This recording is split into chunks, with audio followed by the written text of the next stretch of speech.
Hey guys, welcome to my channel. So if you don't know, I did just have a baby. She was born on December 24th. I was due December 21st and she came a bit late.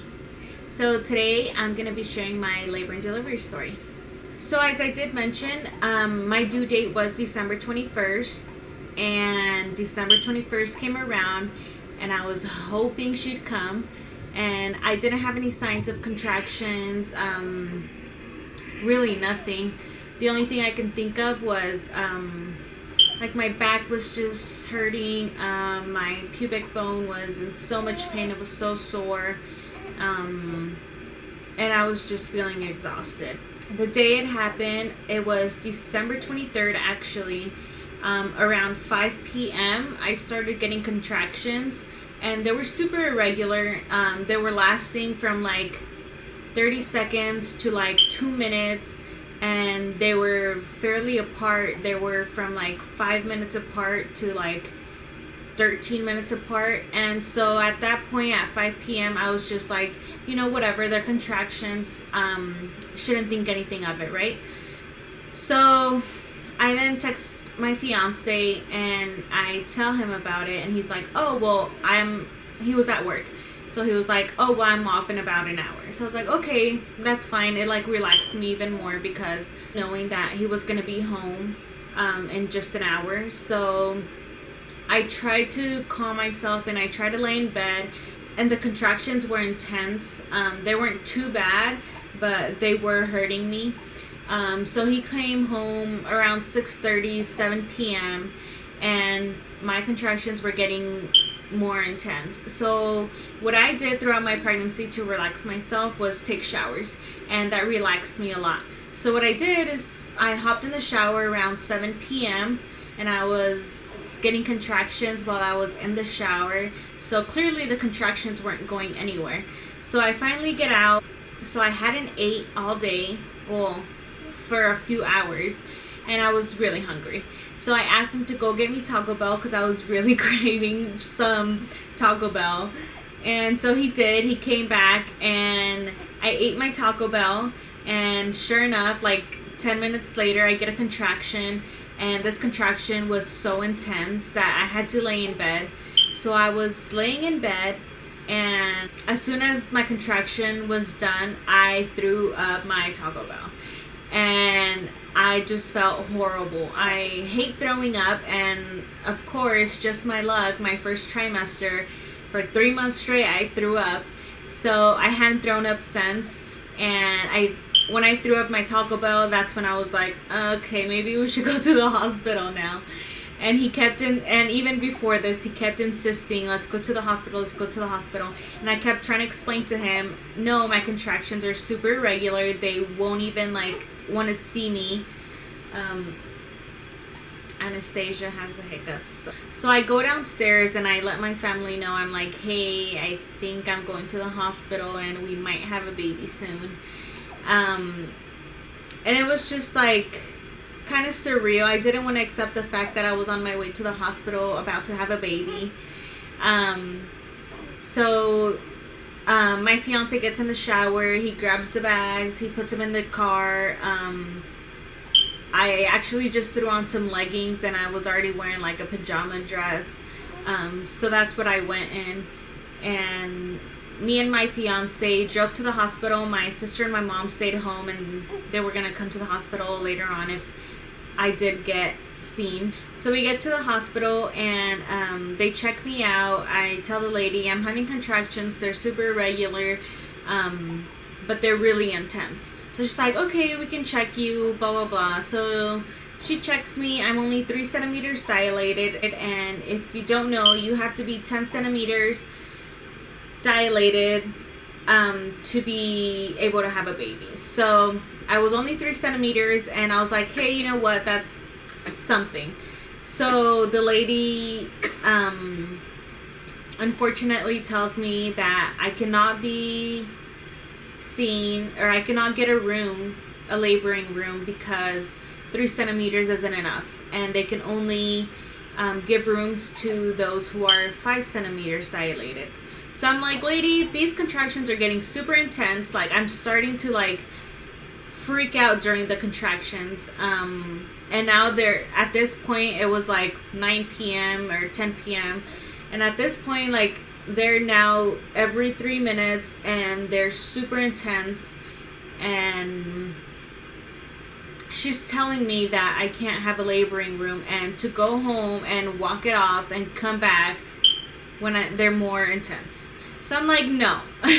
So I try to like fight the lady, and I'm like, I rather stay in the hospital and walk around, because I'm not driving back home in an hour, because the hospital that I chose was an hour away from my house. So finally she gets another nurse to come in and check me, and she checks me, and my blood pressure is really high. I can't remember exactly what it was, but because of my high blood pressure, they have to make me go into labor. So at this point, my mom and sister are at the hospital with us, and the lady checks me again before they give me a room, and I'm still I think I was 4 centimeters dilated, which they were like, whatever, we're gonna give you a room because you have a high blood pressure, and that's not safe for the baby or me. So there we get to the room. My contractions are so intense, and the lady asks me when I get up to the room, she's like, so do you want any type of medication? I was like, yeah. I was like, an epidural. She's like, do you want that now? I was like, sure, whatever. So she sure enough calls the epidural people, and they took like maybe 20 to 30 minutes to get up there. And so the lady that does the epidural is super nice. She's the sweetest lady ever. She's like telling me her life story, and she's like explaining to me detail by detail how the epidural is gonna go, what it's gonna do, how I'm gonna feel afterwards, what I should be like. And the only thing that scared me was she was like, when I'm, putting the needle in, it's like super long. She's like, when I'm putting this needle in your spine, you have to stay very still. And I'm like, lady, my contractions are so intense, I don't promise you anything. So my nurse is in front of me, and the lady is of course behind me, doing her thing. And throughout the whole process, she's like talking to me and like telling me stories or whatever. And the nurse is holding me by the shoulders, so I don't move. So the epidural lady is like trying to find my spine or whatever. And let me tell you, when I was pregnant, I was so swollen that she couldn't even find my spine. That's how swollen I was. And so because of that, she said she poked me 3 times, which I did feel the pokes. She poked me 3 times in my spine because she couldn't find my bone or whatever. I don't know. But throughout it, I was like squeezing my nurse's arm because I was getting contractions, and she would tell me, she's like, does it hurt, like the epidural? Because it's not supposed to. I'm like, no, it doesn't hurt. I'm like, I'm just getting a contraction. And it's true, the epidural didn't hurt one bit. I didn't even think about it. I did feel a poke, but I'm actually really good with needles, so it's different for everybody. So anyway, the epidural's in, and oh my god, like, I've never felt better. I hadn't felt that good in months. So my whole bottom is numb or asleep, whatever. It's from like my chest down, and this was around midnight, I want to say, or 11 p.m. I don't even know. But it was around that time when the epidural had kicked in. And it kicked in like super quick. Within 5 seconds, I stopped feeling contractions. And so after the epidural, I went right to sleep. So around 3 p.m., I believe, and my doctor comes in, and she lets me know that my contractions weren't being monitored as well as she wanted them to be. So because of that, she's gonna break my water and move this process along. So I was fine with that because my water hadn't broken. So 10 minutes later, she comes back in and she breaks my water, and I think I was like 5 centimeters dilated when she did that. So that was around 2 p.m. Around 6 p.m. No, I mean 2 a.m. So around 6 a.m., um, she checks me again, and I'm 9 centimeters dilated. In between that time, we were all sleeping. My mom, my sister, and my fiance were in the room with me, and we were sleeping. So at 6 a.m., she checks me. I'm 9 centimeters dilated, and so I stay up, and I'm like, oh my god, to think that in a few hours I'm gonna be pushing. It was kind of scary. I think I like posted on my Facebook something saying that, I was made for this, and it's true. A woman's body is so crazy to me. It's crazy to think that I carried a baby inside of me for 9 months, around, I don't know, 8 or 9 a.m. Yeah, probably 9 a.m. They come, they check me, and I am 10 centimeters dilated, so it's time to start pushing. And I'm like, I don't know how. Like, how do I know if I'm pushing? My legs are numb. I don't feel anything. And she's like, just go ahead, I'll let you know. So I'm pushing, and then I keep looking up to her, and I'm like, am I doing this right? And she's like, you're doing great. And so I had 2 doctors there. Luckily they were both female, because I was kind of iffy about having a male, but who cares? At that point, like, I didn't even realize there were 2 women. So anyway, I keep pushing. I pushed for about 20 minutes. At least that's what, like, my family says. I was pushing for about 20 minutes, and around the last 10 minutes of me pushing, I remember them asking me if I wanted a mirror in front of me to, like, see her come out. So I was like, yeah, why not? So they have the mirror in front of me, and I can see her head, like, right there as I'm pushing.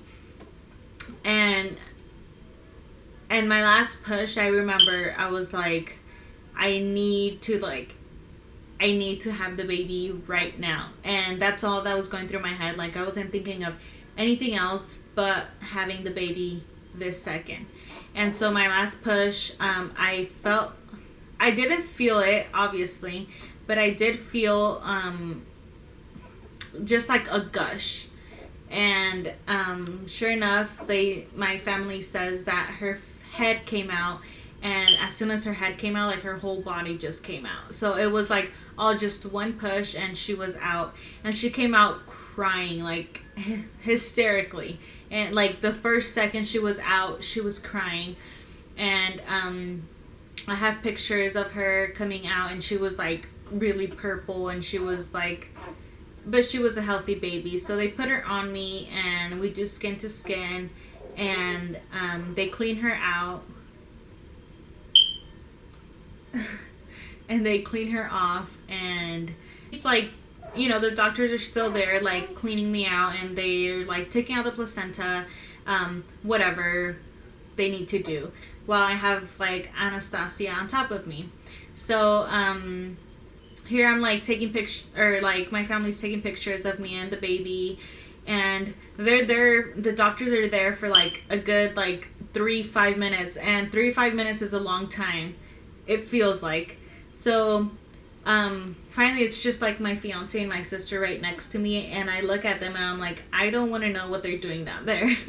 And so, because I could feel that they were stitching me up, and at this point my epidural is wearing off, and I didn't even think to click the button that is right next to me to give me more dose of the epidural.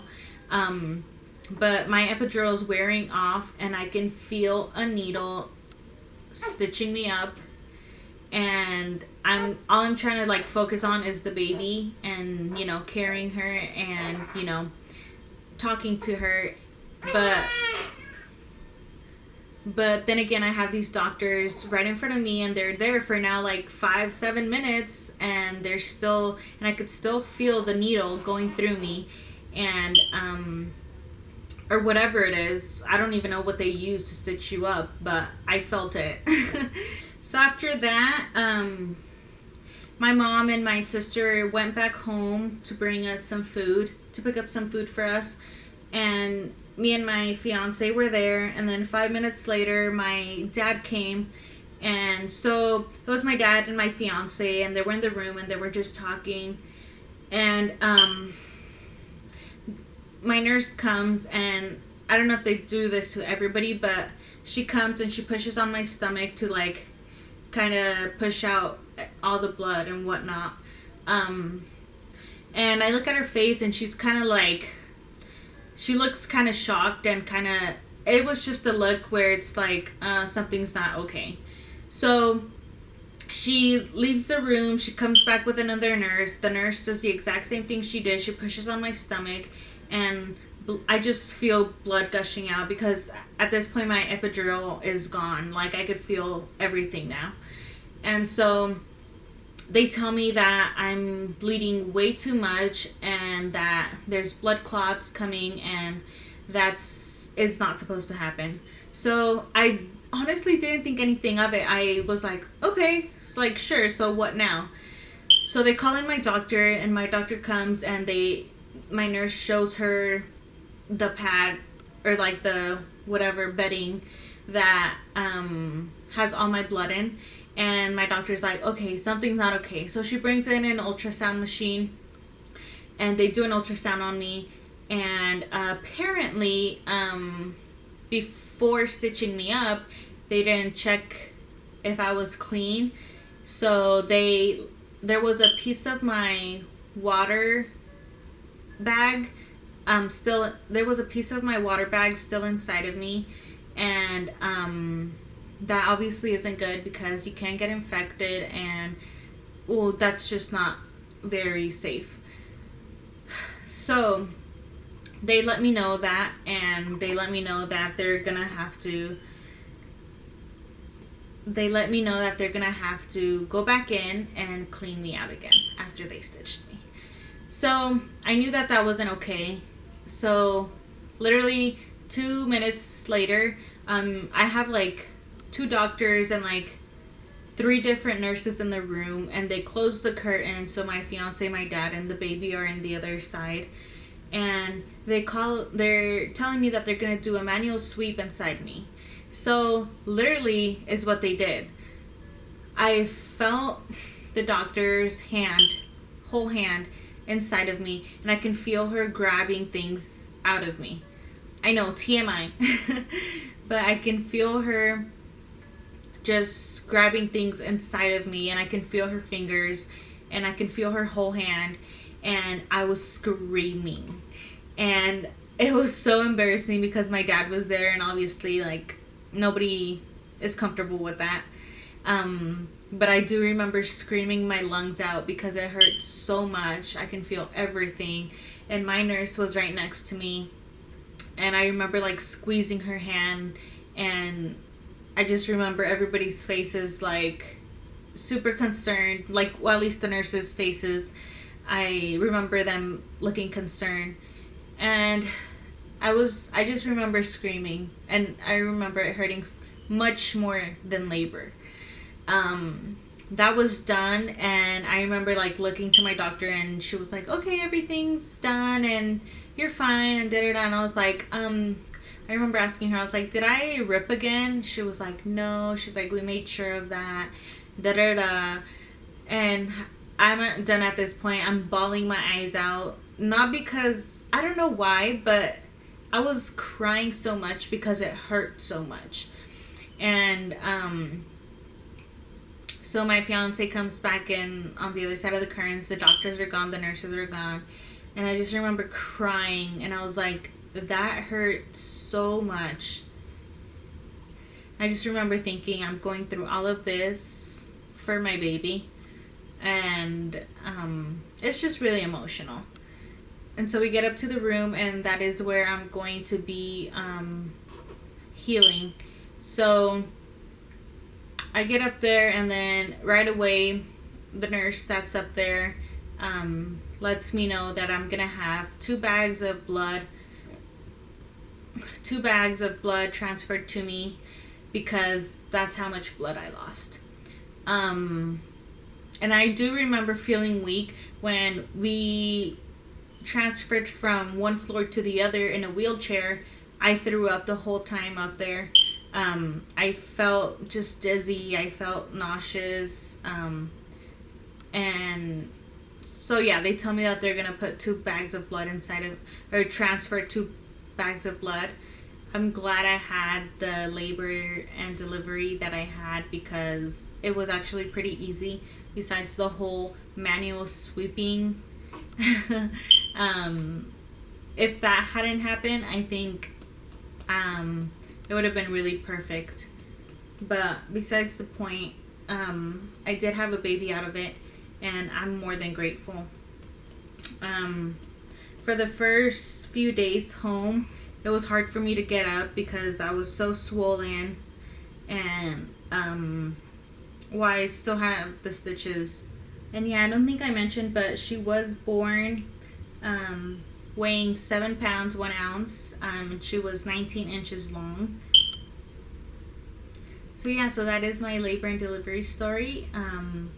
I hope you guys enjoyed hearing that, and I guess we can show you Anastasia now.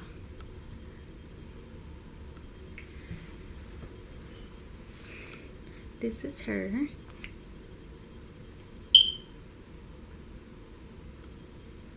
She's naked. She likes to be naked. She can't go to sleep in pajamas. She sweats like crazy. Anastasia hasn't taken a bath in like 2 days. But yeah, thank you so much for watching. Make sure to leave a comment on what kind of mommy videos you would like to see on this channel, and like the video if you did, and please subscribe to my channel. So thank you.